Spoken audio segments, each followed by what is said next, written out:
Part 2 में हम पढ़ेंगे ह्यूमन सर्कुलेटरी सिस्टम के बारे में। 0.8 सेकंड जब टाइम आता है तो यानी हार्ट बीट जब हो रहा होगा, इस दौरान हमारा हार्ट इम्प्योर ब्लड रिसीव करता है।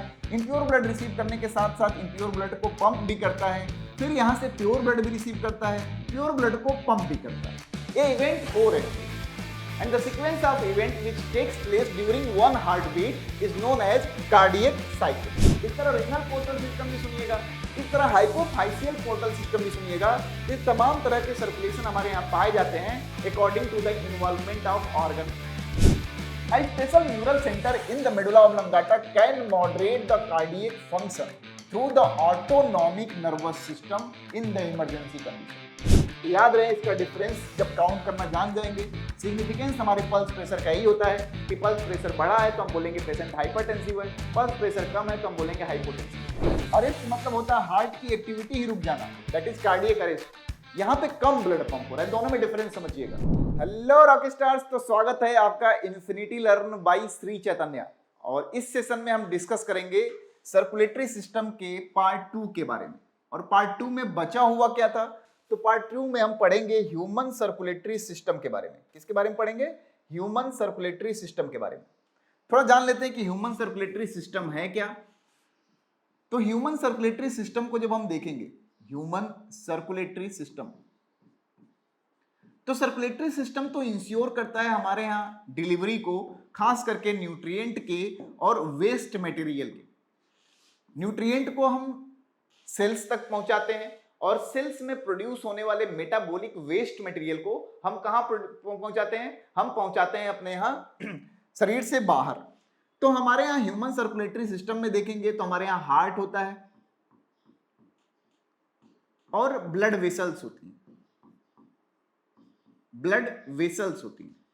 ब्लड वेसल्स की भी बात कर लें अगर हम, हार्ट की बात करेंगे, लेकिन ब्लड वेसल्स में आर्टरीज के बारे में हम पढ़ते हैं, वेन्स के बारे में पढ़ते हैं और कैपिलरीज के बारे में पढ़ते हैं।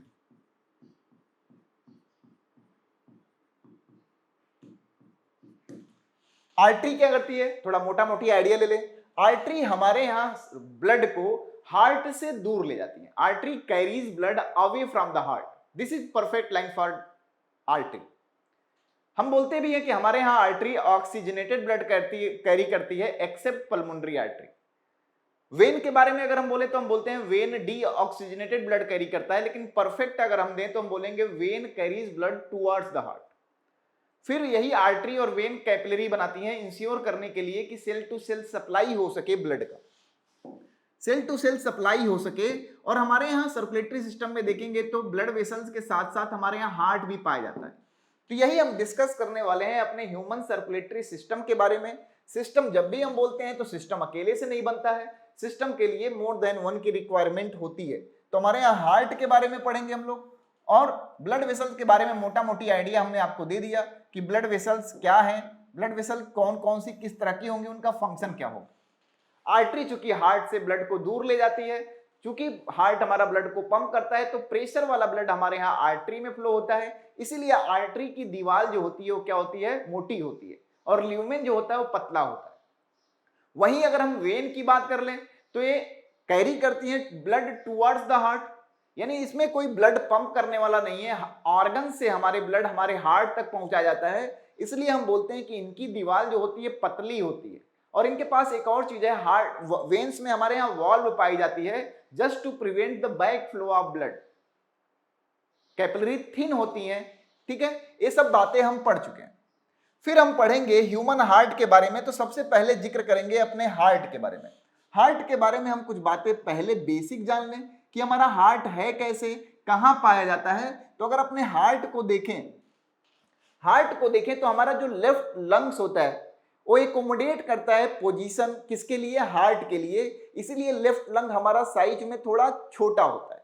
अगर हम इसके शेप की बात करें तो हम बोलते हैं क्लिंच्ड फिस्ट शेप का होता है, यानी बंद मुट्ठी के आकार का हमारा हार्ट होता है, और थोड़ा सा टेपर्ड होता है, कोनिकल होता है। एंड जो इसका टॉप होता है, पोस्टीरियर पार्ट होता है, पॉइंटेड रहता है toward the left side, and anterior part is pointed towards the right side.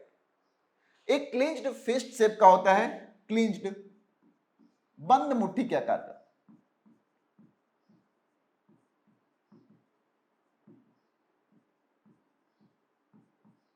हमारे यहाँ हार्ट जो पाया जाता है, अगर हम उसकी बात करें तो हमारे यहाँ 4 चेम्बर्ड हार्ट पाया जाता है। 4 चेम्बर्ड हार्ट पाया जाता है। 4 चेम्बर्ड हार्ट पाया जाता है हमारे यहाँ।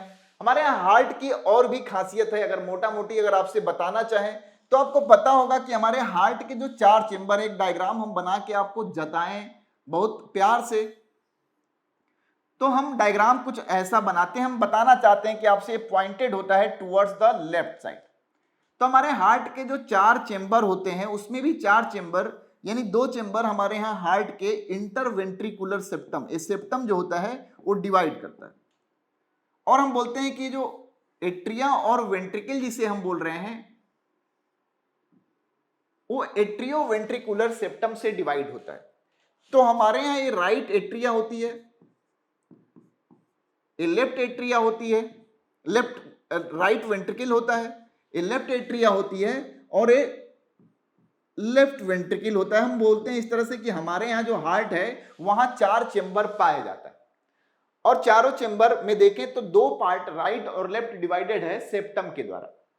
थोड़ा सा और डिटेल में हम जानना चाहें इस स्ट्रक्चर को तो आपने एनसीईआरटी में देखा ही होगा अगर एनसीईआरटी खुली होगी तो, लेकिन एक डायग्राम हम भी बना के जताना चाहें आपसे हर स्ट्रक्चर को थोड़ा, तो आप भी बना सकते हैं साथ साथ में, या आपको याद होगा तो कोई बात नहीं, बस रिमाइंड करते जाइए। हमने हार्ट को ऐसे दिखाया, हमने सेप्टम बना दिया। तो जो स्ट्रक्चर्स आपको दिखेंगी थोड़ा हम भी बता दें कि क्या क्या स्ट्रक्चर्स आपको दिखेंगी। तो यहां हमें दिखेगा जो वाल्व है हमारे यहाँ, और हम बोलते हैं बिटवीन द राइट एट्रियम और राइट वेंट्रिकल जो वाल्व पाई जाती है वो क्या होती है, वो जो राइट एट्रिया और राइट वेंट्रिकल के बीच में पाई जाती है, राइट एट्रिया और राइट वेंट्रिकल के बीच में, उसे हम बोलते हैं ट्राइकस्पिड वाल्व। क्या बोलते हैं भैया, इसके बीच में जो पाई जाती है इस वाल्व को हम नाम देते हैं क्या, ट्राइकस्पिड वाल्व, ट्राइकस्पिड वाल्व। अभी हम जानेंगे कि ट्राइकस्पिड क्यों बोल रहे हैं। और जो हमारा लेफ्ट एट्रिया और लेफ्ट वेंट्रिकल होता है, लेफ्ट एट्रिया और लेफ्ट वेंट्रिकल के बीच में जो वाल्व पाई जाती है उसे हम बोलते हैं बाइकस्पिड या मिट्रल वाल्व बोलते हैं। सवाल कई बार पूछा गया आपसे, बाइकस्पिड या मिट्रल वाल्व बोलते हैं। क्लियर है। अब हम वाल्व क्यों बोल रहे हैं, अगर अपने हार्ट को ऐसे हम हाथ में ले लें और इसे काट करके ऊपर से देखें तो जो वाल्व बने हुए हैं वो हमें कुछ ऐसे अपीयर होंगे। जैसे मान लीजिए हम ट्राइकस्पिड वाल्व की बात करें या बात करें बाइकस्पिड की, ट्राइकस्पिड की बात करें या बाइकस्पिड की बात करें, तो जो ट्राइकस्पिड वाल्व होता है उसमें 3 डोर बने होते हैं, 3 दरवाजे बने होते हैं ऐसे। चलो भैया हम 3 कलर से इसको रिप्रेजेंट कर दें, 3 कलर से क्या करें, रिप्रेजेंट कर दें ताकि आप थोड़ा आसानी से समझ पाए। 3 कलर हमने बना दिया, हम ऊपर से देख रहे हैं इसलिए हमें ऐसा दिखाई देगा वाल्व। अब चूंकि 2D में देखते हैं तो हम लाइन खींच देते हैं, एक ऐसा वाल्व, एक इधर से आ रहा है, एक हमारा वाल्व इधर से आ रहा है,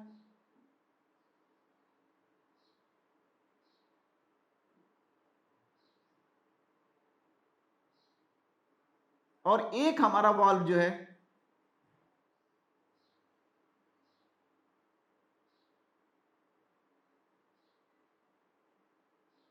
इधर से आ रहा है। ऐसे ट्राइकस्पिड इसलिए हम बोल रहे हैं। 3 कस्प दिख रहे होंगे आपको,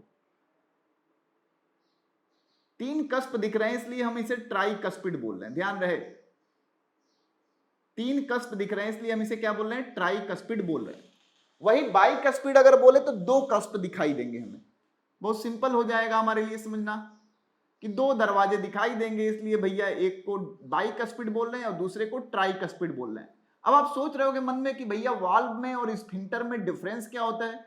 तो वाल्व हमारा मूवमेंट अलाउ करता है किसी चीज को, किसी चीज के फ्लो को अलाउ करता है केवल एक डायरेक्शन में, जबकि हमारा sphincter by directional flow allow करता है। ये बेसिक डिफरेंस होता है वाल्व में और स्फिंक्टर में।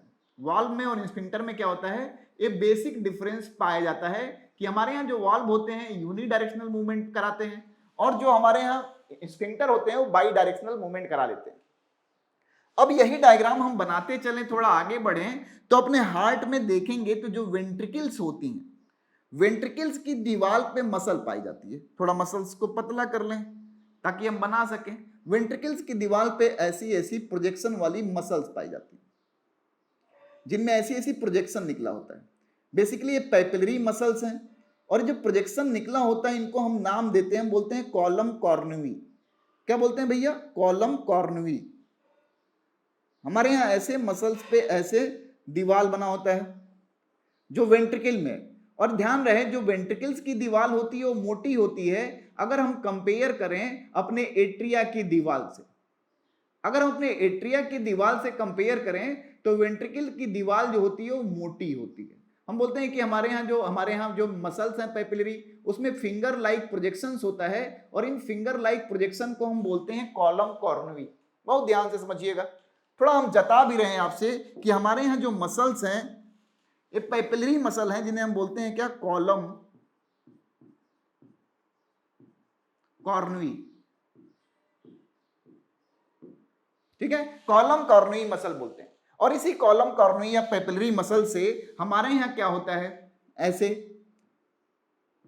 कॉर्डा टेंडनी निकली होती है जो गार्ड करती है, जो कंट्रोल करती है किसको भैया? इसी कॉलम कॉर्नुई से निकली हुई जो कॉर्डा टेंडनी होती है वो गार्ड करती है हमारे यहाँ बाइकस्पिड और ट्राइकस्पिड वाल्व को। बाइकस्पिड और ट्राइकस्पिड वाल्व को क्या करती है? गार्ड करती है।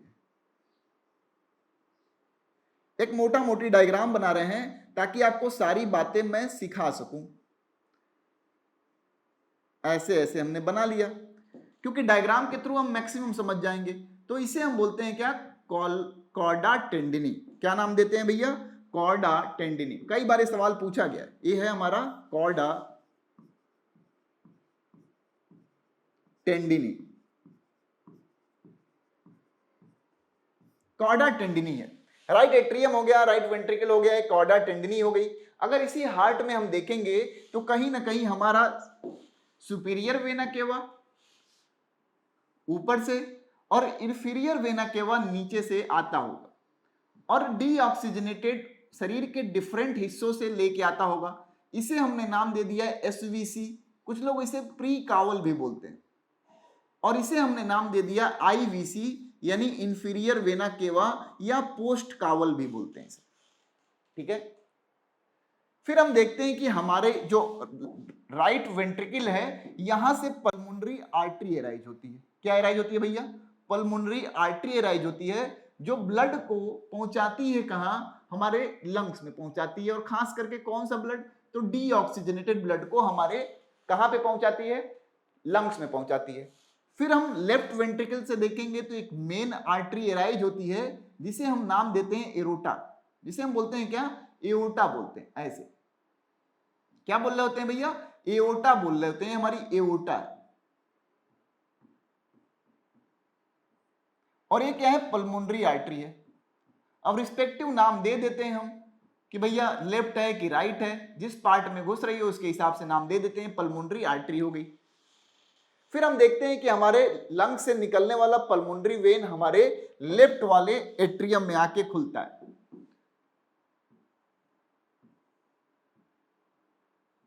पल्मोनरी वेन हो गई। ऐसे है, ऐसा हमारे हार्ट का डायग्राम हम लगभग बनाते हैं। फिर हम देखते हैं कि हमारे हार्ट में ही, चूंकि हमारा हार्ट क्या होता है? मायोजेनिक होता है, मसल का बना होता है और मसल फाइबर ही इसकी एक्टिविटी को कंट्रोल करती है। ये बहुत बच्चों का सवाल होता है कि भैया हमारा हार्ट जो है मायोजेनिक क्यों बोलते हैं हम लोग? भैया मायोजेनिक क्यों बोल दिया? बड़ा समस्या की बात है। तो मायोजेनिक इसलिए बोलते हैं, हम देखेंगे कि हमारे हार्ट में जो हमारा राइट टॉप एट्रियम है यहां पे एक पॉइंट पाया जाता है जिसे हम बोलते हैं एसे नोड। क्या बोलते हैं? एसे नोड। ये क्या करता है? हार्ट बीटिंग के लिए जो इंपल्सेस की रिक्वायरमेंट होती है इसे जनरेट करता है, इसीलिए इसे हम पेस मेकर बोलते हैं। एसे नोड हमारे एट्रियोवेंट्रिकुलर वाल्व के पास प्रेजेंट एवी नोड से कनेक्टेड होता है। एवी नोड जिसे हम पेस सेटर भी बोलते हैं, और एक दूसरे से कनेक्टेड होते हैं थ्रू इंटरनोडल फाइबर्स। किससे कनेक्टेड होते हैं? Internodal fibres. नाम लिख लीजिए, internodal fibre.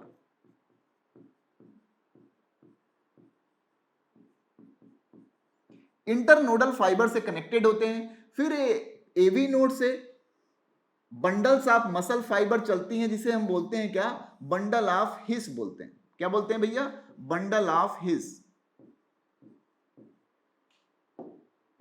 Bundle of his बोलते हैं। और ये बंडल ऑफ हिस पूरे मसल फाइबर के थ्रू पूरे वेंट्रिकल्स में ऐसे फैली होती हैं, और इन फाइबर्स को हम बोलते हैं परकिंजे फाइबर, परकिंजे फाइबर।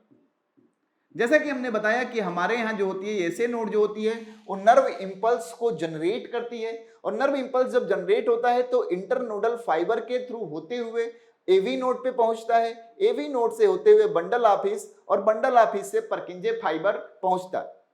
और एक यानी यही नर्व इंपल्स की वजह से हमारा हार्ट जो है अपना कॉन्ट्रैक्शन और रिलैक्सेशन का फिनोमिना परफॉर्म कर पाता है। क्योंकि ये मसल फाइबर हैं हमारे कंट्रोल, जो नर्व फाइबर है उसके कंट्रोल में नहीं है, इसीलिए हम मायोजेनिक बोल रहे होते हैं। हमारा हार्ट कुछ समय तक, अभी रेगुलेशन ऑफ हार्ट एक्टिविटी में पढ़ेंगे कि कुछ हद तक कुछ पर्टिकुलर टाइम पे हमारा जो न्यूरल कंट्रोल होता है वो हमारे हार्ट को कंट्रोल करता है, लेकिन नॉर्मल कंडीशन में हमारे जो मसल फाइबर हैं यही हार्ट की एक्टिविटी को रेगुलेट करते हैं, इसीलिए हम इसे मायोजेनिक बोल रहे होते हैं। ये स्ट्रक्चर्स देखे होंगे आप, और यहां देखेंगे तो इन सब का जिक्र है, यहां पे इन सब का जिक्र दिया हुआ है। एरोटा दिया हुआ है, वेना केवा दिया हुआ है, साइनो ऑरिकुलर नोड दिया हुआ है, बंडल ऑफ हिस दिया हुआ है, परकिंजे फाइबर दिया हुआ है, इंटरवेंट्रिकुलर सिस्टम दिया हुआ है, अपेक्स दिया हुआ है, राइट वेंट्रिकल, तमाम स्ट्रक्चर्स दिया हुआ है जिसको मैंने मोटा मोटी आपको बताया।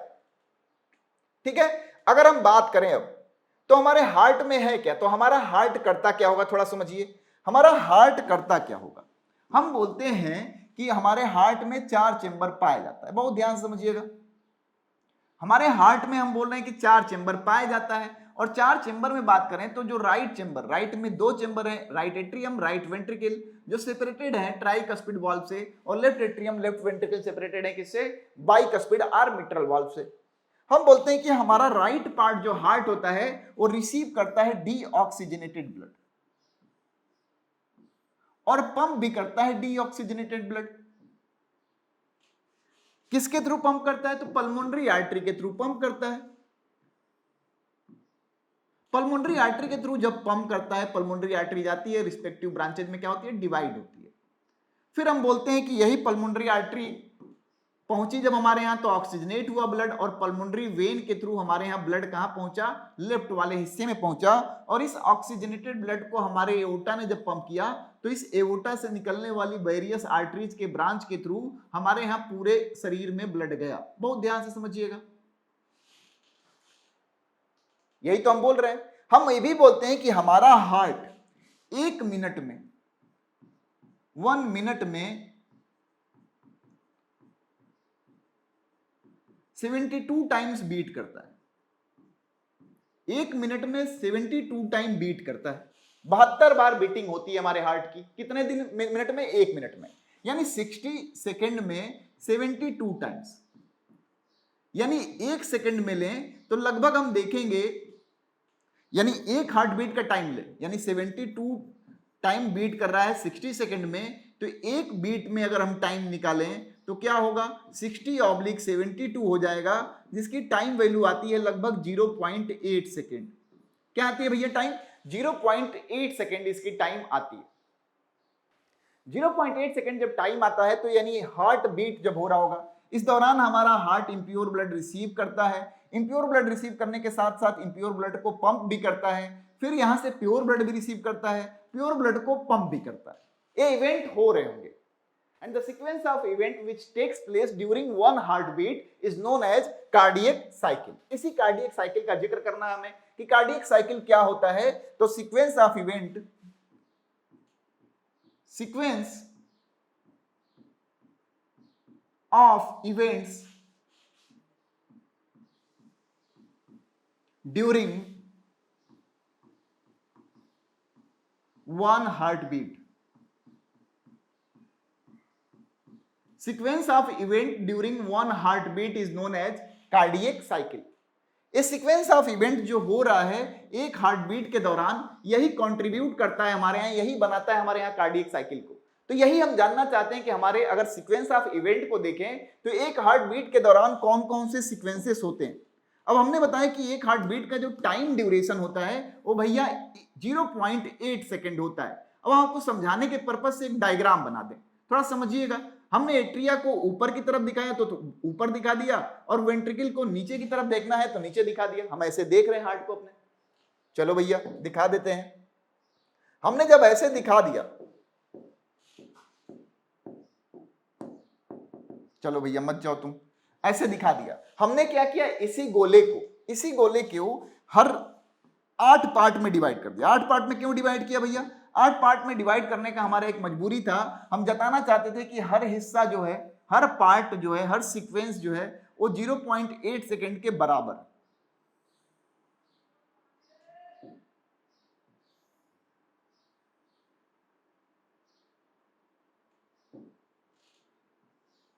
हमने इसीलिए इसको 8 हिस्सों में बांट लिया। इसीलिए कितने हिस्सों में बांट लिया भैया? 8 हिस्सों में बांट लिया। साइकिल की बात कर रहे हैं, यानी किसी भी साइकिल का अगर हम टाइम देखें, किसी भी सेगमेंट को देखें तो 0.1 सेकेंड को रिप्रेजेंट कर रहा होगा। बहुत सिंपल तरीका है इसे समझने का, जैसे आपसे सवाल पूछे जाते हैं उस हिसाब से अगर हम बात करें।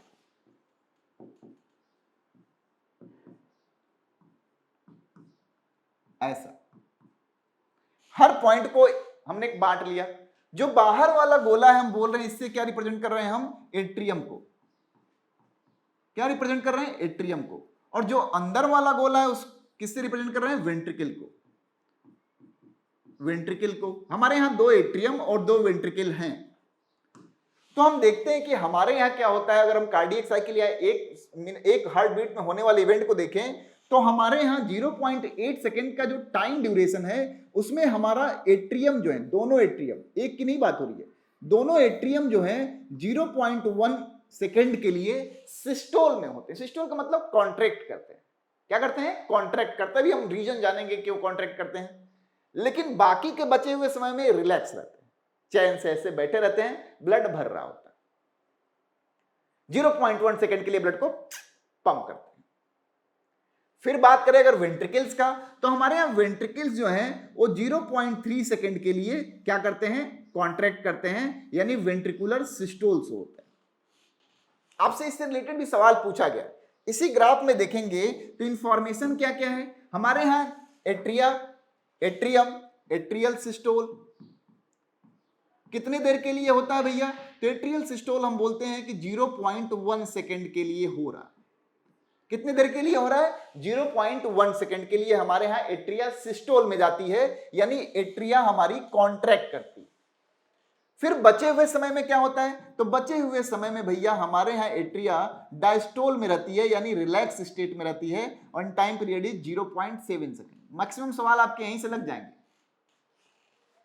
फिर हम बोल रहे हैं कि अगर वेंट्रिकल के कॉन्टेक्स्ट में बात करें तो वेंट्रिकल को देखेंगे तो वेंट्रिकुलर सिस्टोल हमारे यहां होता है भैया कितने देर के लिए? तो होता है 0.3 सेकेंड के लिए।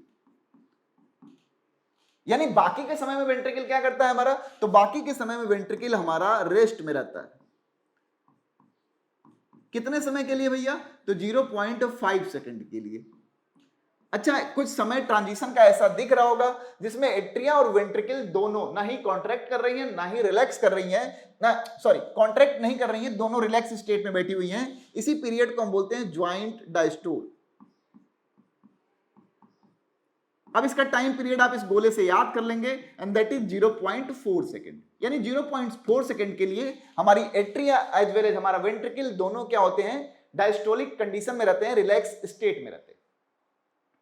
अब हम बोल रहे हैं कि हमारे यहां हार्ट कॉन्ट्रैक्ट कर रहा है, रिलैक्स कर रहा है। जरा इस कहानी को समझिए, क्योंकि इसकी कहानी बहुत सही है। इसकी कहानी से ही आपको आगे की बातें समझ में आएंगी। चलो एक डायग्राम बनाते हैं और उसके थ्रू समझाने का प्रयास करते हैं। मान लीजिए हमने पहला फेज बोला, हम बोल रहे हैं कि हमारी एट्रिया जो है कॉन्ट्रैक्ट करती है। एट्रियल कॉन्ट्रैक्शन की बात अगर हम करें तो अब देखिएगा, एट्रियल कॉन्ट्रैक्शन की बात करें तो मान लीजिए हमारे यहाँ ट्राइकस्पिड वाल्व है और एक डाइकस्पिड वाल्व है, बाइकस्पिड सॉरी। एट्रियल सिस्टोल की बात करें अगर हम यहां लिख लें एएस, समझ में आना चाहिए। एट्रियल सिस्टोल, एट्रियल सिस्टोल में अच्छा हमारे यहाँ जो बाइकस्पिड या ट्राइकस्पिड जो भी वाल्व हैं, कॉर्डा टेंडिनेस ऐसी लगी हुई है, यानी इसी साइड में खुल सकती हैं। तो नॉर्मल कंडीशन में यानी 0.7 सेकेंड की सोचें तो जो ब्लड रिसीव करता होगा हमारा एट्रिया, किससे भैया, हमारा ब्लड रिसीव किससे होता होगा एट्रियम में, तो इंफीरियर वेना केवा और सुपीरियर वेना केवा से रिसीव होता होगा, यस या नो, होता होगा। रिसीव हुआ हुआ ब्लड जो है वो आता होगा और इसमें भरता होगा, लेकिन 0.1 सेकेंड के लिए क्या हो गया, हमारे एट्रिया ने ब्लड को पंप किया। पंप करेगा तो क्या होगा, ये ब्लड तेजी से थोड़ा फ्लो होगा, हम बोलते हैं कि 30% ड्यूरिंग एट्रियल सिस्टोल, जिसका टाइम कितना है 0.1 सेकेंड, इस दौरान क्या होता है 30% ब्लड फ्लो इंक्रीज कर जाता है, ब्लड फ्लो क्या होता है इंक्रीज कर जाता है। बहुत ध्यान से समझिएगा, बहुत प्यारा सी बात है, बहुत प्यारी सी, ब्लड फ्लो इंक्रीज कर गए, दोनों की कहानी है। यानी इसने जितना ब्लड रिसीव करता होगा इतना देता तो होगा, लेकिन जब एट्रिया सिस्टोल करेगी तो थोड़ा ज्यादा ब्लड प्रेशर कर देगा, पंप कर देगा, किसमें, वेंट्रिकल्स में। क्लियर है, यस या नो, क्लियर है। उसके बाद क्या हो गया होगा, हमारा एट्रिया रिलैक्स स्टेट में आ गया होगा। अब थोड़ा सोचिए वेंट्रिकल्स के बारे में, अभी इसकी कहानी भी समझेंगे, लेकिन वेंट्रिकल्स में जब देखेंगे ब्लड भरता चला जाएगा, ब्लड भरता चला गया तो वेंट्रिकुलर प्रेशर राइज होगा, बढ़ेगा, यस या नो, वेंट्रिकल में प्रेशर बढ़ेगा, यस या नो, बढ़ेगा, प्रेशर बढ़ेगा तो वेंट्रिकुलर प्रेशर इंक्रीज होगा, जिसकी वजह से क्या होगा, अब वेंट्रिकल हमारा कॉन्ट्रैक्ट करेगा। तो जब कॉन्ट्रैक्ट करेगा तो सबसे पहले जो ट्राइकस्पिड वाल्व या बाइकस्पिड वाल्व ऐसे थे वो क्या होंगे, जब पुश करेगा तो ऐसे बंद हो जाएंगे। जब बंद होगा due to increase in ventricular pressure, due to increase in ventricular pressure जब बंद होगा तो एक आवाज प्रोड्यूस होगी, उसी को हम बोलते हैं first heart sound, and that is क्या भैया, एंड दैट इज लब, फर्स्ट हार्ट साउंड। यानी वेंट्रिकुलर सिस्टोल जब हुआ, वेंट्रिकुलर सिस्टोल के दौरान क्या हुआ, हमारे यहां जो tricuspid valve and bicuspid valve, tricuspid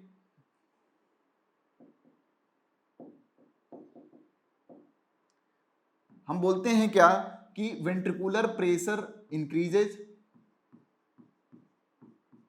ventricular pressure increase करेगा तो रैपिड इजेक्शन होगा, रैपिड इजेक्शन होगा, और रैपिड इजेक्शन होगा तो बाइकस्पिड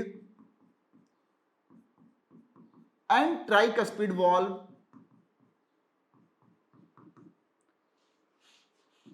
क्लोज होंगे, और क्लोज होंगे तो एक साउंड प्रोड्यूस होगा, लब साउंड, इसी को हम बोलते हैं first heart sound, first heart sound. ठीक है, फिर क्या होता होगा, ब्लड जब पंप हो गया और ये रिलैक्स आ गया तो यहां वेंट्रिकुलर प्रेशर फॉल होता होगा, वेंट्रिकुलर प्रेशर फॉल होता होगा तो प्रेशर जब लगाया था इसने तो हमारे पल्मोनरी आर्टरी में जो सेमीलूनर वाल्व था और एओर्टा में जो सेमीलूनर वाल्व था वो भी तो खुला होगा, लेकिन ब्लड पंप करने के बाद जैसे ही प्रेशर कम होगा वेंट्रिकल्स में, सेमीलूनर वाल्व और हमारे जो एओर्टा में जो सेमीलूनर वाल्व हैं दोनों बंद होंगे, इसकी वजह से सेकेंड हार्ट साउंड प्रोड्यूस होगा। यानी वेंट्रिकुलर डायस्टोल की बात करें, वेंट्रिकुलर डायस्टोल में क्या होगा, प्रेशर इनसाइड वेंट्रिकल डिक्रीज करेगा, प्रेशर इनसाइड वेंट्रिकल डिक्रीज करेगा, और प्रेशर इनसाइड वेंट्रिकल जब डिक्रीज करेगा तो क्या होगा, semilunar valve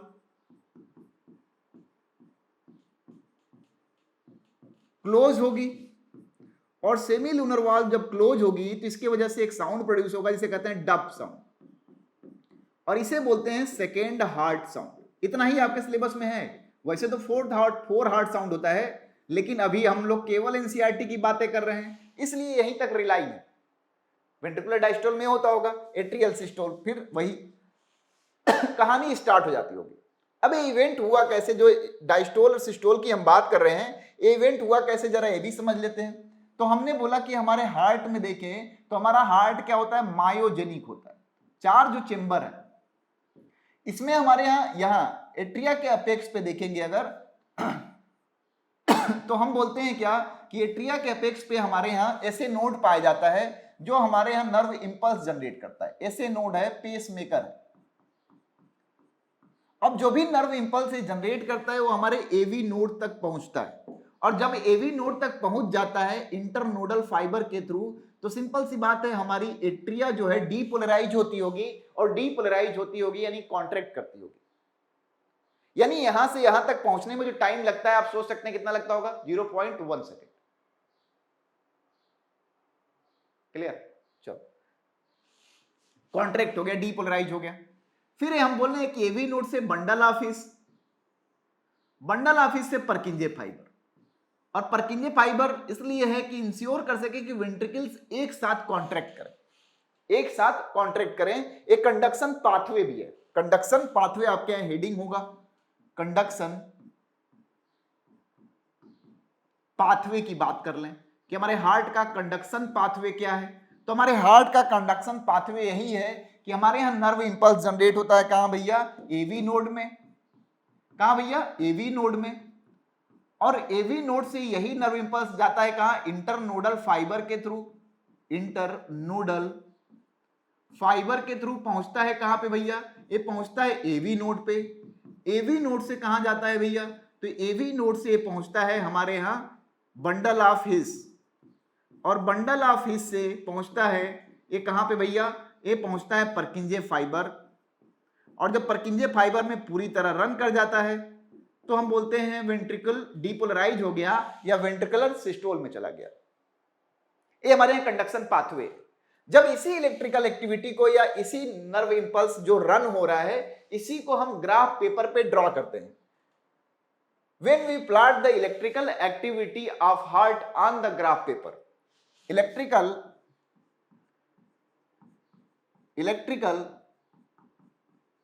activity of heart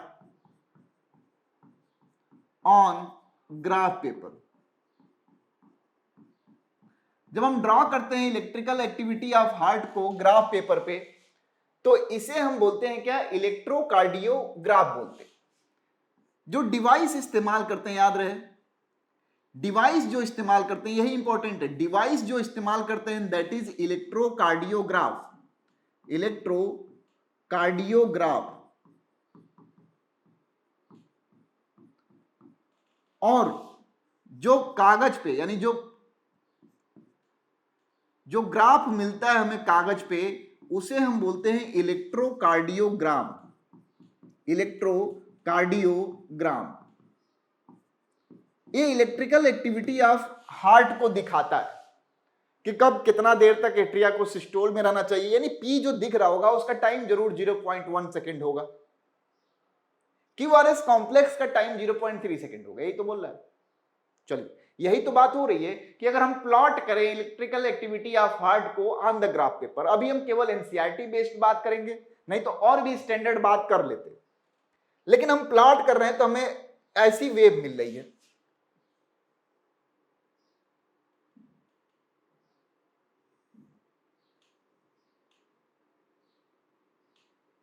लगभग एक ऐसी वेव मिलती है जिसको हम नाम दे रहे होते हैं, इसको हम बोल रहे होते हैं पी वेव। यहां क्यू आर यस, इसे बोलते हैं टी। पूछा जाता है आपके एग्जामिनेशन में कि ये जो साइंस है जैसे पी हो गया, पी वेव क्या रिप्रेजेंट करता है, क्यू आर एस कॉम्प्लेक्स क्या रिप्रेजेंट करता है और टी वेव क्या रिप्रेजेंट करती है। तो अभी तो हम मोटा मोटी ही पढ़ेंगे क्योंकि अपने पास उतना टाइम तो है नहीं, लेकिन मोटा मोटी ही जान रहे कि पी वेव क्या रिप्रेजेंट करती है। तो पी वेव की बात हम करें अगर, तो पी वेव रिप्रेजेंट करता है हमारे, हम बोलते हैं कि इट रिप्रेजेंट्स इलेक्ट्रिकल एक्साइटेशन और depolarisation of the atria which leads to the contraction of both the atria। यानी पी वेव हमारे यहां एट्रियल कॉन्ट्रैक्शन या हम बोले तो एट्रियल डीपोलराइजेशन को शो करता है। फिर हमारे यहां पी वेव के बाद कुछ समय बाद हमें क्यू आर एस कॉम्प्लेक्स दिखता है। क्या दिखता है भैया, क्यू आर एस कॉम्प्लेक्स दिखता है। अब क्यू आर एस कॉम्प्लेक्स क्या है, डेफिनेट सी बात है जब हमारे एवी नोड तक पहुंचा होगा, यहां पे डायग्राम भी बना लीजिए, थोड़ा आपकी समझ बढ़ जाएगी थोड़ी सी। मैं इतना शॉर्ट में तो नहीं बताना चाह रहा था लेकिन अपने पास अभी टाइम कम है। अब ध्यान दीजिए कि यहां ऐसे नोड से चलने वाला जो नर्व इंपल्स होगा इंटरनोडल फाइबर के थ्रू यहां पहुंचा होगा तो इसने पूरे एट्रिया को क्या किया होगा, डीपोलराइज किया होगा। चलो भैया डीपोलराइज हो गई। अब यही इंटरनोडल फाइबर से बंडल ऑफिस गया होगा और बंडल ऑफिस से परकिंजे फाइबर में जाएगा और वो कॉज करेगा क्या, क्यूआरएस कॉम्प्लेक्स। यानी यहां पे जब हम बात करते हैं क्यू पॉइंट की, तो यहां तक अगर हम सोचे तो हमारा जो वेव है वो कहां पहुंच गया है, कहां पहुंच गया है, वो पहुंच गया है एवी नोड तक। और यहां की बात करें हम तो बंडल ऑफ हिस तक पहुंच गया है, परकिंजे फाइबर तक पहुंच गया। कहां तक, परकिंजे फाइबर तक। यानी क्यूआरएस कॉम्प्लेक्स ये शो करता है कि हमारा वेंट्रिकल जो है पूरी तरीके से डीपोलराइज हो चुका है। ठीक है, अब यही हमें पढ़ना होता है। The QRS complex represents the depolarisation of the ventricles which initiates the ventricular contraction. यानी वेंट्रिकुलर कॉन्ट्रैक्शन हमारा यहां पे शुरू होता होगा दोस्त। एक क्यूआरएस कॉम्प्लेक्स दिखाता है कि भैया हमारा वेंट्रिकल पूरी तरह से डीपोलराइज हो गया है। पीक्यू वेव बोल रहे हैं तो यानी एवी नोड तक हमारा क्या पहुंच गया है भैया, एवी नोड तक पहुंच गया है। जब एसए नोड ने जनरेट किया था तो हम बोल रहे हैं कि एसए नोड जब जनरेट किया इंपल्स तो हमारी एट्रिया कॉन्ट्रैक्ट की और वही नर्व इंपल्स एवी नोड तक पहुंचा, इंटरनोडल फाइबर तक कुछ गैप लगा होगा। जैसे एवी नोड पर पहुंचा तो हम बोल रहे हैं क्यू वेव बना, एवी नोड हमारा डीपोलराइज हुआ होगा और एवी नोड डीपोलराइजेशन की वेव को ट्रांसफर किया होगा बंडल ऑफिस और बंडल ऑफिस से परकिंजे फाइबर तक पहुंचने में इतना टाइम इंटरवल लग गया होगा, जिसको हम रिप्रेजेंट करते हैं क्यूआरएस कॉम्प्लेक्स से। यानी क्यूआरएस कॉम्प्लेक्स यानी यस पॉइंट पे हम बात करें तो वेंट्रिकल हमारा पूरी तरह डीपोलराइज हो चुका है और यहां पे वेंट्रिकल हमारा क्या करता होगा, सिस्टोल करता होगा। जब वेंट्रिकुलर डीपोलराइजेशन हुआ है तो यह start shortly after the Q marks the beginning of the systole. क्यों दिखा रहा है कि सिस्टोल की बिगिनिंग हो चुकी है, देखिएगा ध्यान से। तीसरा आता है हमारा टी वेव, जिससे सवाल पूछे गए हैं। टी वेव रिप्रेजेंट करता है क्या, return of the ventricles from the excited to the normal state, यानी वेंट्रिकुलर रीपोलराइजेशन को शो करता है। ये सवाल आपसे पूछे गए हैं, ये तीन चीजें आपसे पूछी गई हैं, इस बात को भूलिएगा नहीं। कम से कम एनसीईआरटी आपका क्लियर हो, जैसा कि हमने एनसीईआरटी सारांश में आपको क्या किया था, कमिट किया था। अब हमारे पास जो नेक्स्ट टॉपिक है वो डबल सर्कुलेशन का। डबल सर्कुलेशन को बहुत सिंपल वर्ड में समझे तो हमारे यहाँ हमारा हार्ट जो है दो तरह के ब्लड से डील करता है। थोड़ा डायग्राम बना ले हार्ट का तो हम देखेंगे कि हमारे हार्ट में जो 4 चेंबर है। चलो भैया हार्ट के डायग्राम को देख लें तो हमने यहाँ हार्ट बना लिया, बहुत ध्यान समझिएगा, इसी डायग्राम को समझिएगा। यहां भी बना लिया, यहां 4 चेंबर हम बना रहे हैं, बहुत ध्यान से समझिएगा क्योंकि हम आपको बहुत सारी बातें बताना चाह रहे हैं इस छोटे से डायग्राम से। हमारे लंग्स में भी 2 चेंबर होते हैं कि नहीं भैया, होते हैं। चलो भैया थोड़ा लिख भी लो, नहीं तो बाद में कहोगे सर जी ने क्या ही फोटो बना दिया। ये हमारा हो गया लंग्स, क्या हो गया भैया, लंग्स है। और ये हमारे यहाँ हार्ट के 4 चेंबर है। ये हमारे यहाँ क्या है भैया, हार्ट। क्या है भैया, हार्ट है। हम बोलते हैं कि हमारे यहाँ 4 चेंबर्ड हार्ट पाया जाता है। जरा सोचिए इस हार्ट के बारे में। हम बोलते हैं कि हमारे यहाँ हार्ट को देखेंगे तो हमारा एट्रिया जो राइट एट्रिया है हमारे यहाँ, वो सिस्टमिक ब्लड रिसीव करता है। बहुत ध्यान समझिएगा, कहां से, तो पूरे बॉडी से डीऑक्सीजनेटेड ब्लड रिसीव होता है। जरा सोचिएगा कि हमारा ये वेंट्रिकल जो है, कौन सा, राइट वाला जो वेंट्रिकल है, ऐसे ये क्या करता है, इसी ब्लड को ले जाता है कहां तक,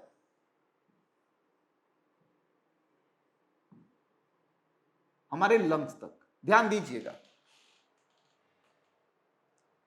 हम नाम भी लिख लें, डिनोट भी कर लें तो समझिएगा इस बात को। ये लेफ्ट एट्रिया है हमारा, सॉरी राइट एट्रिया है। क्या है, राइट एट्रिया है। और ये क्या है, राइट वेंट्रिकल है। ये क्या है, लेफ्ट एट्रिया है।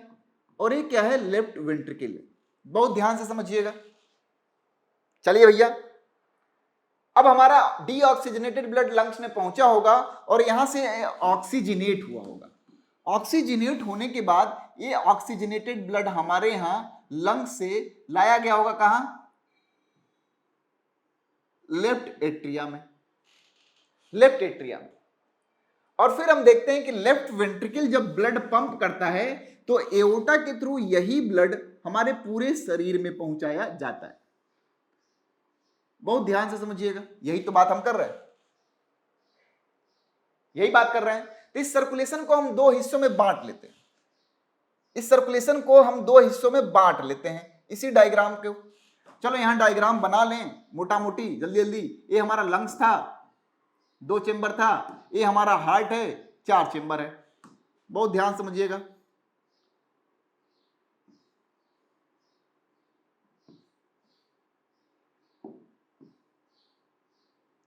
हम इसी सर्कुलेशन को 2 हिस्सों में बांट लेते हैं। हम बोलते हैं हमारे यहां सर्कुलेशन की बात करेंगे, डबल सर्कुलेशन क्यों कर रहे हैं? क्योंकि हमारे यहां दोनों ब्लड एक साथ डील होते हैं, एक साथ सर्कुलेट होते हैं, इनके लिए अलग अलग चेंबर है। Left part of the blood deals with the oxygenated blood and right part of the heart deals with the deoxygenated blood. लेकिन फिर भी हम डिवाइड करते हैं अपने सर्कुलेशन को 2 हिस्सों में। क्या बोलते हैं भैया? एक को बोलते हैं पल्मोनरी सर्कुलेशन, सवाल बहुत पूछा गया है, pulmonary circulation, pulmonary circulation. Pulmonary circulation क्या होता है भैया? जरा समझिएगा। पल्मोनरी सर्कुलेशन हम यही समझ लेते हैं, चलिए भैया। यानी सर्कुलेशन का वह हिस्सा जिसमें हमारा लंग्स इन्वॉल्व है, सर्कुलेशन का वह हिस्सा जिसमें हमारे लंग्स इन्वॉल्व है। ध्यान दीजिए, लंग्स कहां इन्वॉल्व है आपका?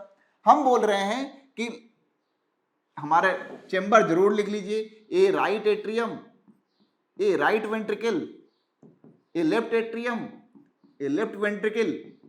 और भैया चलिए कहानी चालू करते हैं। राइट वेंट्रिकल से हमारा डीऑक्सीजनेटेड ब्लड कहां पहुंचता होगा भैया? तो राइट वेंट्रिकल से हमारे यहां डीऑक्सीजनेटेड भैया पहुंचता होगा ब्लड, मजा नहीं आया, ठीक है। राइट वेंट्रिकल से पहुंचता होगा कहां हमारे यहां ब्लड? तो पहुंचता होगा हमारे यहां ऐसे, पहुंचा डीऑक्सीजनेटेड, यहां पे ऑक्सीजनेट हुआ, यहां पे ऑक्सीजनेट हुआ, और फिर यही ऑक्सीजनेटेड ब्लड हमारे कहां से? वेंट्रिकल से होते हुए लेफ्ट एट्रिया तक पहुंचा। यानी अगर हम देखें तो हमारा राइट वेंट्रिकल और लेफ्ट एट्रिया लंग्स को ब्लड दे रहे हैं और लंग्स से ब्लड ले रहे हैं। कौन भैया? Right ventricle and left atria, ये दोनों मिलके क्या बनाते हैं भैया? Pulmonary circulation. बहुत मोटा मोटी वर्ड में समझिएगा इसे, क्लियर है? चलिए फिर याद करिए, हम बोल रहे हैं कि हमारे यहां सुपीरियर और इंफीरियर वेना के वहां ब्लड कहां लाते हैं डीऑक्सीजनेटेड? तो भैया लाते हैं हमारे राइट एट्रियम में। कहां लाते हैं? राइट एट्रियम में। और जो हमारा लेफ्ट वेंट्रिकल होता है वो क्या करता है? ऑक्सीजनेटेड ब्लड पंप करता है पूरे बॉडी में। यानी पूरे सिस्टम से ब्लड डीऑक्सीजनेटेड रिसीव कौन करता है? तो राइट एट्रिया। पूरे सिस्टम को ऑक्सीजनेटेड ब्लड पंप कौन कर रहा है? तो लेफ्ट वेंट्रिकल। तो इस सर्कुलेशन को हम बोलते हैं क्या? Systemic circulation, systemic circulation. Means right part, ध्यान से रहे, भूलिएगा नहीं। तो कौन कौन सा पार्ट हिस्सा ले रहा है भैया? तो right atria and left ventricle forms systemic circulation. Exam में बहुत कंफ्यूज होते हो, कंफ्यूज नहीं, एक सिंपल से डायग्राम के माध्यम से इसे समझिए, कंफ्यूजन नहीं होगा, ठीक है। फिर नहीं, कई तरीके का सर्कुलेशन सुना होगा, जैसे हिपैटिक पोर्टल सिस्टम। पोर्टल मतलब क्या होता है? ट्रांसपोर्ट। सिंपल सी बात है यार, स्मॉल इंटेस्टाइन में हम फूड एब्जॉर्ब करते हैं, तो स्मॉल इंटेस्टाइन में भी तो डीऑक्सीजनेटेड ब्लड बनता होगा। और ये डीऑक्सीजनेटेड ब्लड होता क्या है? तो जाना तो चाहिए उसे हार्ट के पास, क्योंकि उसके पास तो डीऑक्सीजनेटेड ब्लड है, लेकिन उसके पास एब्जॉर्ब फूड भी है। तो स्मॉल इंटेस्टाइन से निकलने वाली जो ब्लड वेसल्स हैं वो पहले जाती हैं लीवर में, एब्जॉर्ब फूड को ड्रॉप करती हैं, फिर से रीयूनाइट होने के बाद हार्ट में जाती हैं। हम बोलते हैं कि वहां से निकलने वाली जो वेसल्स हैं वो हिपैटिक पोर्टल सिस्टम बनाती है। इस तरह रीनल पोर्टल सिस्टम भी सुनिएगा, इस तरह हाइपोफाइसियल पोर्टल सिस्टम भी सुनिएगा। तो तमाम तरह के सर्कुलेशन हमारे यहाँ पाए जाते हैं according to the involvement of organ. तो इसमें कोई बहुत समस्या की बात नहीं है। अब हमारे यहाँ जो टॉपिक है वो है रेगुलेशन ऑफ कार्डियक एक्टिविटी। हमारे हार्ट की एक्टिविटी को रेगुलेट कैसे किया जाता है? तो हम बोलते हैं हमारा हार्ट मायोजेनिक होता है, क्योंकि जो भी नर्व इंपल्स जनरेट होती थी नॉर्मल अंग के लिए तो हमारे ब्रेन से इंपल्स जनरेट होती थी, लेकिन हमारा हार्ट इस काबिल है कि वो अपना नर्व इंपल्स खुद ही जनरेट कर लेता है। और उसके लिए जो अंग है वह क्या है? SA node. एसए नोड में जनरेट होने वाली इंपल्स एबी नोड तक पहुंचती है, बंडल ऑफिस, बंडल ऑफिस से पर्किंजे फाइबर, इसीलिए हम मायोजेनिक बोलते हैं। लेकिन मान लीजिए कोई ऐसी कंडीशन आ गई कि हार्ट से हमें ज्यादा काम लेना है, तो ये तो 72 बार ही धड़कता, अपने हिसाब से काम करता तो, और हमें लगा कि कुत्ता दौड़ा रहा है, अभी तो ब्लड ज्यादा सप्लाई करना पड़ेगा, तब उस समय हमारा ऑटोनॉमिक नर्वस सिस्टम इसे अपने कंट्रोल में लेता है। Normal activities of the heart are regulated intrinsically, खुद ही कर लेता है, जैसे auto regulated by the specialised muscle nodal tissue, hence the heart is called myogenic. तब से मैं यही बात बता रहा हूं। A special neural center in the medulla oblongata can moderate the cardiac function through the autonomic nervous system in the emergency condition. The neural signals through the sympathetic nervous system, the part of ANS, can increases the rate of heartbeat and the strength of ventricular contraction and thereby the cardiac output.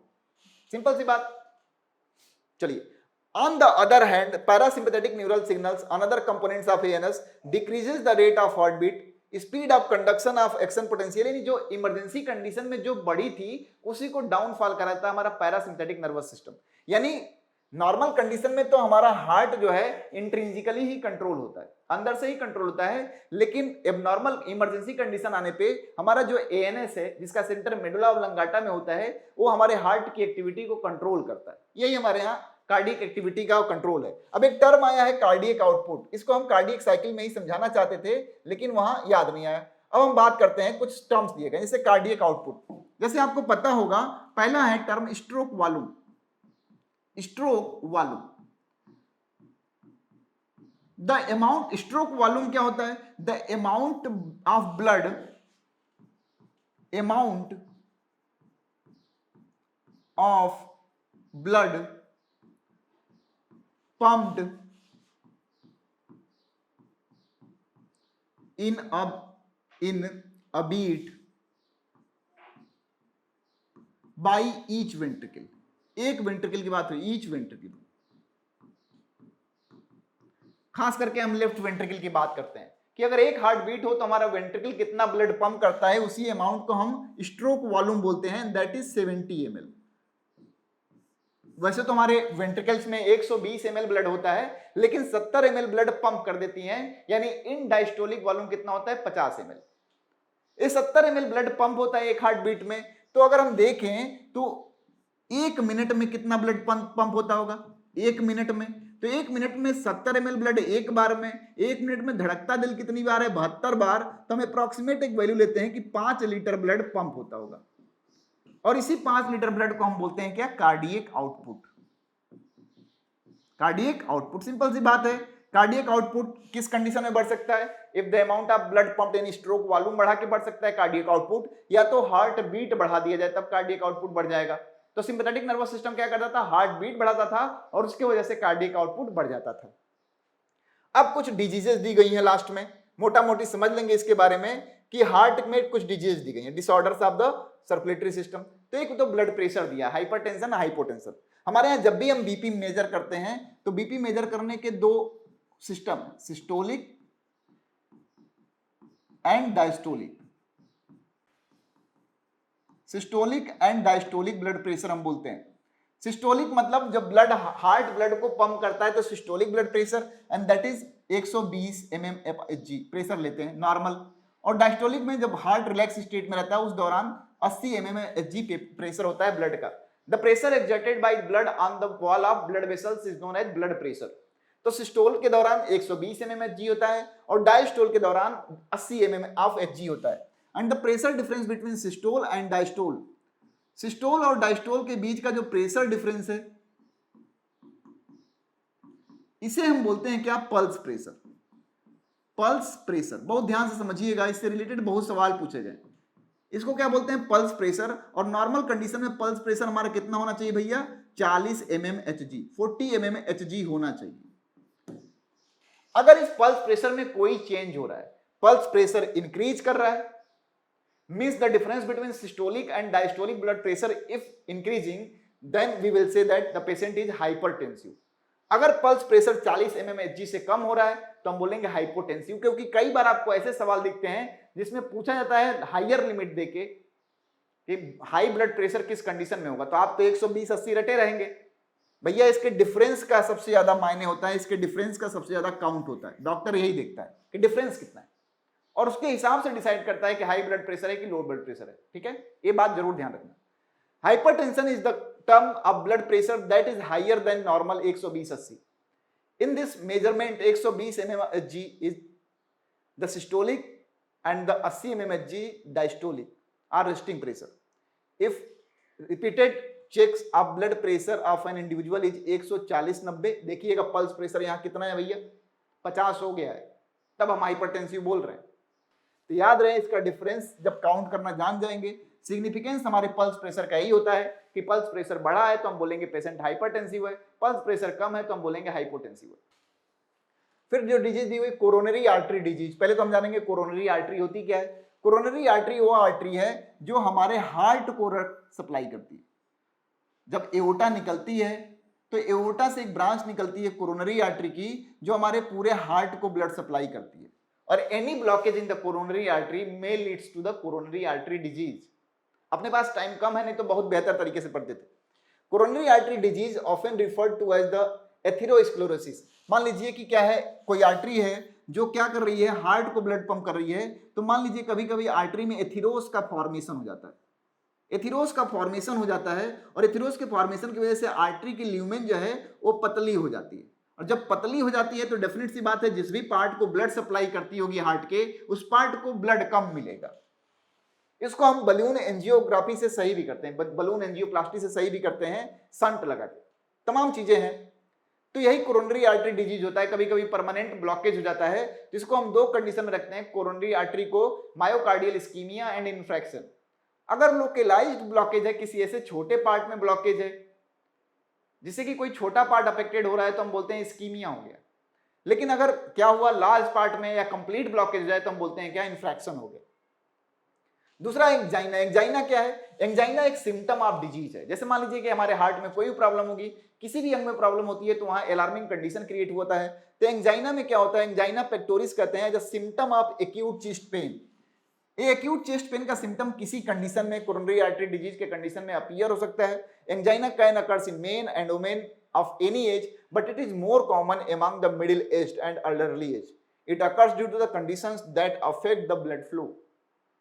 अगर हमारे heart को किसी तरह से blood कम मिलेगा तो हमारा heart affected होगा, इससे अफेक्टेड होगा तो वो एक अलार्मिंग सिग्नल प्रोड्यूस करेगा जिसमें सिम्टम्स ऑफ क्या होंगे, डिजीज सिम्टम होगा पेन का, और उसे कहते हैं एंजाइना। क्योंकि पेक्टोरियलिस मसल इन्वॉल्व होती है इसलिए इसे एंजाइना पेक्टोरिस कहते हैं। अब टाइम आ गया आपके क्वेश्चंस का। हाँ, अब टाइम है अभी। एक और है बीमारी, हार्ट फेलियर। फेलियर क्या होता है भैया? मान लीजिए हम कहें कि आप फेल हो गए, इसका मतलब क्या हुआ, आप खत्म हो गए? नहीं, फेल मतलब है कि जितना रिक्वायर्ड लिमिट था पास होने की उतना नहीं ला पाए। यानी हमारे हार्ट का काम है ब्लड पंप करना, लेकिन अगर जितना रिक्वायर्ड ब्लड पंप करना है उतना नहीं पंप कर पाया, दैट इज फेलियर। यही तो बात है जिसको इतने बड़े डिफिनेशन में पढ़ते हो। Heart failure means the state of heart when it is not pumping blood effectively enough to meet the needs of the body. जितना पास होने के लिए जरूरत था उतना नहीं कर पाया, तब हम फेल बोलते हैं। It is sometimes called congestive heart failure because congestion of the lungs is one of the main symptom of this disease. Heart failure is not the same as the cardiac arrest. Arrest मतलब होता है heart की activity ही रुक जाना, that is cardiac arrest. यहां पे कम blood pump हो रहा है, दोनों में डिफरेंस समझिएगा। ठीक है, चलिए क्वेश्चन आ गया, the thick muscular projection on the wall of ventricles are called. याद करिए, पांच करिए, आंसर करिए। तो हम बोलते थे क्या, कॉलम कॉर्नवी। With respect to the blood the composition of lymph can be. हमने बताया था कि ब्लड में देखें, लिम्फ की बात करें तो लिम्फ में प्लाज्मा और क्या होता है भैया, डब्ल्यूबीसी। और डब्ल्यूबीसी में भी कौन सा डब्ल्यूबीसी होता है भैया? तो डब्ल्यूबीसी में भी हम देखेंगे तो लिम्फोसाइट्स जो होते हैं वो ज्यादा होते हैं, लगभग 40% पार्ट बनाते हैं लिम्फोसाइट। प्रोटीन तो होगा ही, यानी प्रीडोमिनेंट लिम्फोसाइट कहीं लिखा होगा। No RBC, no platelet, late proteins, more calcium, phosphorus, predominant lymphocytes, that is the answer. The steps of the cardiac cycle in sequence are. भैया देखिए, आप सोचिए और सवाल का आंसर करिए। लेकिन पहला होगा आइसोवॉल्यूमिक कॉन्ट्रैक्शन, इजेक्शन होगा, आइसोवॉल्यूमिक रिलैक्सेशन होगा, फिर एक्टिव वेंट्रिकुलर फीलिंग होगी, पैसिव वेंट्रिकुलर फीलिंग होगी। Fourth one is the right answer. Which site of the heart is involve in pulmonary circulation, अभी देख लीजिए, तो partially left, both side equally बोलेंगे, क्योंकि पल्मोनरी सर्कुलेशन याद है ना, राइट एट्रियम और right ventricle and left atrium, याद है ना, हाँ। ECGs of the imminence diagnostic value in the cardiac disease. The defect in the cardiac functions can be reflected in the change in the pattern of electrical potential recorded in the ECG. ठीक है, ECG होना चाहिए, EEG मतलब electrical encephalogram हो जाएगा। याद रहे जब भी आप एसर्शन रीजन करें क्वेश्चन, तो सबसे ज्यादा कंफ्यूजन आपको ऑप्शन ए और ऑप्शन बी में होता है, ऑप्शन सी और ऑप्शन डी में कोई कंफ्यूजन नहीं होता, क्योंकि या तो स्टेटमेंट गलत होगा या कोई एक गलत होगा या दोनों गलत होंगे।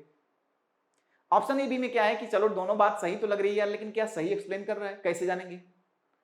तो जब भी आप एसर्शन पढ़िए और रीजन पढ़िए और दोनों सही लगे तो दोनों के बीच में लगाइए क्या, दैट्स वाई या बिकॉज। अगर दोनों की राइमिंग सेट होती है, क्योंकि एसर्शन रीजन बनते हैं डायरेक्ट लाइन से, उसी लाइन में से एक पार्ट ऊपर और एक पार्ट नीचे कर देता है और आप उसी में ढूंढ रहे होते हैं कि सही है कि नहीं है। जैसे मान लीजिए एसर्शन हम पढ़े और उसमें बिकॉज या दैट्स वाई जोड़े, बिकॉज जोड़ लें या दैट्स वाई जोड़ लें।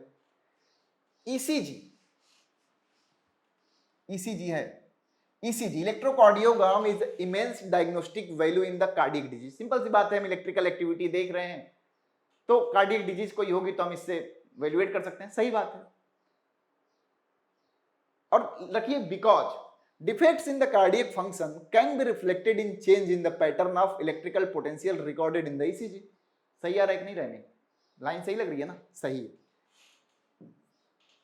है। यही तरीका है। Blood flow at the very slow velocity in the lacunae and sinuses of prawn. Second, this happen because of the absence of heart in the prawn। भैया ब्लड वेसल में नहीं जा रहा है ना, ब्लड वेसल में नहीं जा रहा है, ठीक है। प्रॉन बिलोंग करता है कहां से, आर्थ्रोपोडा से, यहां हीमोलिम्फ पाया जाता है। ब्लड वेसल होता तो प्रेशराइज ब्लड जाता, तो रीजन तो गलत हो गया। तीसरा answer assertion, right atrium and right ventricle of heart are known as pulmonary heart. सही है, right atrium and right ventricle ना, गलत है, काम ही खत्म हो गया, फोर्थ हो जाएगा। Which one of the following statement is correct, देखें इसमें, both right atrium and ventricle pump the deoxygenated blood. Right atrium and ventricles pump the deoxygenated blood. Right atrium and right ventricles of heart are known as pulmonary heart. If both assertion and reason are true but reason is not correct explanation of assertion, if assertion is true but reason is false, if both assertion and reason are false, ठीक है, D कर देंगे। Which of the following statement is correct? Increased ventricular pressure causes closing of the semilunar valve. Increased ventricular pressure causes closing of the semilunar valve, correct पूछ रहा है। The atrioventricular node generates, नहीं गलत है, ऐसे node generate करता है ना। The tricuspid and bicuspid valve opens due to the pressure exerted by the simultaneous contraction of the atria, गलत। Blood moves freely from atrium to the ventricles during joint diastole, क्या पूछ रहा है, correct पूछ रहा है। Increase ventricular pressure causes closing of the semilunar valve, नहीं, यानी फोर्थ ऑप्शन जो है वो सही है, बाकी की तीन स्टेटमेंट क्या है, गलत है। ये तो सवाल अभी आप लगाओगे, अभी हमने समझाया PQRS, समझिए इसे क्या बोलना चाह रहा है, आप आंसर करेंगे इसका। होमवर्क कम से कम इतना तो पढ़ लेना। नेक्स्ट सवाल देखते हैं। नेक्स्ट सवाल आपका favourite slide, and that is thank you. तो मुस्कुराते रहिए, पढ़ते रहिए, मिलेंगे हम लोग अगले लेक्चर में अगले चैप्टर के साथ। तब तक एनसीईआरटी की रीडिंग लगाते रहिए, बस उम्मीद ये रखिए कि साथ साथ पढ़ते चलिए, साथ साथ एनसीईआरटी को देखते चलिए, आपके हर डाउट सॉल्व होंगे। Thank you, tata, take care, bye.